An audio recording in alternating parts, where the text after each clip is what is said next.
ত্রিকোণাকৃতির ভৌগোলিক মানচিত্রের কারণে পূর্ব আফ্রিকা অঞ্চলকে হর্ন অফ আফ্রিকা বলা হয়। ২০০৫ থেকে ২০১২ সাল পর্যন্ত সময়কালে হর্ন অফ আফ্রিকার দস্যুরা কি পরিমাণ অর্থ আদায় করেছে তার একটি আনুমানিক হিসেব করেছে বিশ্ব ব্যাংক। সেই হিসেব অনুযায়ী জলদস্যুরা ক্রুদের জিম্মি করে ৩৫০ থেকে সোয়া ৪০০ মিলিয়ন মার্কিন ডলার অর্থ আদায় করেছে। ছিনতাইয়ের পেছনে মূল লক্ষ্য মুক্তিপণ আদায় বলেই ধারণা করা যায়। বিশেষজ্ঞদের মতে অন্তত সাম্প্রতিক ঘটনাগুলোর পিছে এটিই মূল কারণ।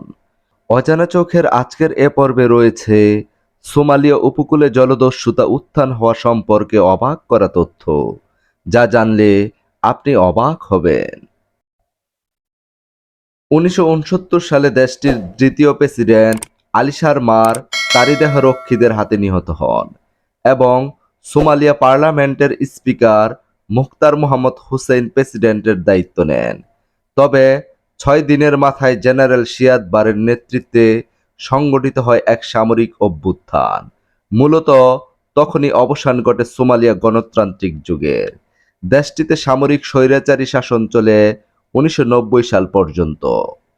সামরিক স্বৈরাচারী শাসনের সময়ই দেশটিতে শুরু হয় গৃহযুদ্ধ।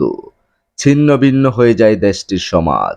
লাখ লাখ মানুষ সর্বস্ব হারিয়ে আশ্রয় নেয় উদ্বাস্তু শিবিরে অথবা প্রতিবেশী ভিন্ন দেশে। অনেকে শরণার্থী হয়ে চলে যায় বিশ্বের বিভিন্ন প্রান্তে। এরপর থেকেই উত্থান হয় সোমালিয়া উপকূলে জলদস্যুতা। জাতিসংঘের ও বিভিন্ন সংবাদ মাধ্যমের উৎস থেকে জানা যায়, সোমালিয়া উপকূলে জলদস্যুতা মূলত এই উপকূলের অবৈধভাবে মাছ ধরার ফলে সৃষ্টি হয়েছিল। ডিআইডব্লিউ এবং মার্কিন হাউস আর্মড সার্ভিসেস কমিটির মতে, বিদেশি জাহাজ থেকে সোমালিয়া উপকূলে বিষাক্ত বর্জ্য ডাম্পিং করার ফলে স্থানীয়দের পরিবেশ বসবাসের জন্য হুমকি হয়ে উঠেছিল। এর প্রতিবাদে স্থায়ী জেলেরা সশস্ত্র দলে বিভক্ত হয়ে বিদেশি জাহাজ এ অঞ্চলে প্রবেশ বন্ধ করার চেষ্টা করে। পরে বিকল্প আয় হিসেবে তারা বিদেশি বাণিজ্যিক জাহাজ মুক্তিপণের জন্য ছিনতাই শুরু করে।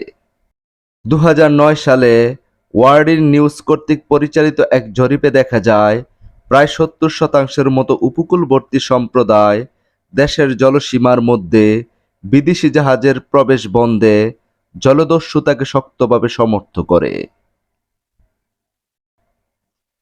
প্রিয় দর্শক, ভিডিওটি যদি ভালো লেগে থাকে অবশ্যই সাবস্ক্রাইব করে আমাদের সাথেই থাকুন।